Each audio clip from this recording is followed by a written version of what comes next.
ये एक्सरसाइज 6.4 और इसका क्वेश्चन नंबर 5 है।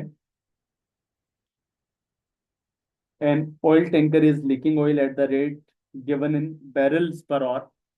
उसकी इक्वेशन हमारे पास है D L upon D T equal है 80 natural log of T plus one upon T plus one.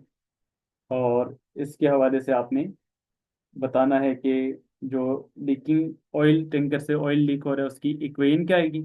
और उसके बाद फिर मेंशन है कि आफ्टर फर्स्ट और के कितना लीक होगा, और फिर देन आफ्टर सेकंड और फिर आपने बताना है कि after long period of time ये लीकिंग इंक्रीज होगी या डिक्रीज होगी, वो आपने बताना है।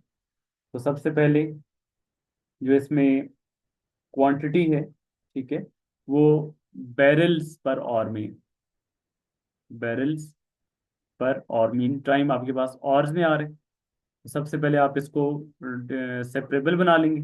तो D L upon D T को आप एल प्राइम ऑफ टी भी लिख सकते हैं। तो एल प्राइम ऑफ टी हमारे पास आ गया 80 को बाय लिख लें natural log of T plus one upon T plus one, दोनों तरफ इंटीग्रल अप्लाई करेंगे तो L prime of T D T. और इसी तरीके से 80 बाय लिख लेंगे natural log of T plus one upon T plus one D T. अब आपने जब इंटीग्रल अप्लाई किया तो एल प्राइम ऑफ टी का इंटीग्रल हमारे पास आ गया एल ऑफ टी, और 80 बाहर है। अब ये जो natural log of T plus one upon T plus one है, इसको जब आप इंटीग्रेट कर रही हैं तो जब भी इंटीग्रेशन का क्वेश्चन आए तो आपने हमेशा देखना है कि पहले जो दो बेसिक रूल हैं उनमें से कौन सा रूल इस पे अप्लाई हो रहा है। तो पहला बेसिक रूल आपने पावर रूल पढ़ा है, और दूसरा फिर अगर डिनोमिनेटर में फंक्शन और न्यूमरेटर में उसका डेरिवेटिव मौजूद हो। अब अगर आप इस फंक्शन को देखें natural log of T plus one, इस पूरे की होल पावर क्या है। होल पावर कुछ भी मेंशन हो तो होल पावर वन होती है, और साथ में आप इसको लिख लें one upon T plus one. तो आपने नेचुरल लॉग का डेरिवेटिव पढ़ा है, वन अपॉन वो वैल्यू होती है जिसका नेचुरल लॉग है। तो natural log of T plus one का derivative one upon T plus one वो साथ में मौजूद है। तो पावर की बेस का साथ डेरिवेटिव मौजूद है। तो this mean we can apply power rule. आप इस पे पावर रूल अप्लाई कर सकते हैं, या फिर इसको आप अगर मेथड ऑफ सब्स्टिट्यूशन से करना चाहें उससे भी कर सकते हैं। और डायरेक्ट अगर पावर रूल लगाना चाहें तो डायरेक्ट पावर रूल भी लगा सकते हैं। तो पावर की बेस का जब साथ डेरिवेटिव मौजूद है तो इसकी इंटीग्रेशन आ जाएगी। पावर में आप वन ऐड करेंगे और वही पावर डिनोमिनेटर में लिखेंगे प्लस साथ में कॉन्स्टेंट ऑफ इंटीग्रेशन सी। ये आपके पास एल ऑफ टी आ गया। एल ऑफ टी हमारे पास ये वैल्यू आ गई।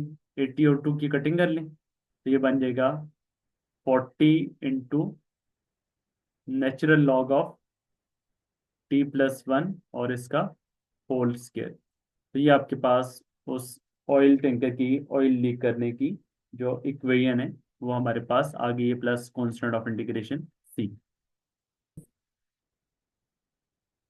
इनिशियल कंडीशन क्या आ जाएगी कि जब टाइम अभी जीरो है तो देन उस टाइम पर कोई लीकिंग भी नहीं है, तो लीकिंग भी जीरो होगी, तो उससे आप कॉन्स्टेंट ऑफ इंटीग्रेशन सी की वैल्यू फाइंड कर लेंगे। तो ये आ जाएगा zero is equal to 40 into natural log of T की जगह पे जीरो आ जाएगा, जीरो प्लस वन और उसका whole square plus constant of integration C. तो जीरो प्लस वन क्या आ जाएगा one, natural log of one zero होता है। तो जीरो इंटू 40 जीरो आ जाएगा, तो this mean constant of integration C की वैल्यू हमारे पास जीरो आ जाएगी। सो एल ऑफ टी आ गया 40 into natural log of T plus one का होल स्केयर और कॉन्स्टेंट ऑफ इंटीग्रेशन सी आपके पास जीरो आ गया। अब इसका जो ए पार्ट है उसमें आपने बताना है कि कितने बैरल्स लीक होंगे, total number of barrels that the ship will leak on the first और। जब टाइम आपके पास फर्स्ट और होगा टी इक्वल टू वन होगा उस टाइम आपने बताने कि उस टाइम उसकी कितनी लीकिंग हो चुकी होगी। तो एल ऑफ टी उस टाइम आप पुट कर लेंगे, तो एल ऑफ वन आ जाएगा 40 into natural log of one plus one और उसका होल स्केयर। तो ये आप मुझे कैलकुलेट करके बता दें नेचुरल लॉग ऑफ टू की जो वैल्यू आ रही है उसके आंसर का स्केयर, और देन फिर मल्टीप्लाइड बाय 40, 40 से मल्टीप्लाई कर दें। जी, तो जब आपने इसमें टी की वैल्यू वन पुट की तो हमारे पास आंसर 19.21 आ गया। तो दिस मीन 19.21 बैरल्स लीक होंगे आफ्टर फर्स्ट और। अब बी पार्ट में कि आफ्टर सेकेंड और आपने बताने के उस टाइम कितने लीक होंगे, तो L of two is equal to 40 into natural log of T की जगह पे 2 पुट कर देंगे, 2+1 और उसका होल स्केयर। तो ये अब आपके पास 2+1 नेचुरल लॉग ऑफ 3 आ जाएगा। नेचुरल लॉग ऑफ 3 का जो आंसर आ रहा है उसका फिर आपने स्केयर करना है और मल्टीप्लाइड बाय 40। तो इसका आंसर बता दें, इसका आंसर क्या आ रहा है। ये हमारे पास फर्स्ट वाले का आ गया था 414.44, और सेकंड पे जब आपने फाइंड किया 605.8 आया।